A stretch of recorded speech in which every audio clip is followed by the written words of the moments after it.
Mi vida ha sido un casting de 4 actos. 4 matrimonios, 4 orígenes, pero un mismo tipo de hombre, emocionalmente pobre, escondido tras el dinero, hasta que reconocí que el problema era mío, que seguía un guión familiar inconsciente.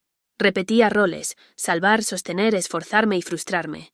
La gente sana no encajaba en mi definición de amor, así que elegí la soledad, 18 años de paz junto a mi hija, mi mayor refugio. Fue un acto de amor propio, un espacio para reescribir mi historia, pero un último insulto del pasado se convirtió en la chispa final, transformando la rabia en propósito. Ahora la pregunta es: ¿qué nuevo actor permitiré entrar en la obra de mi vida si es que permito a alguno?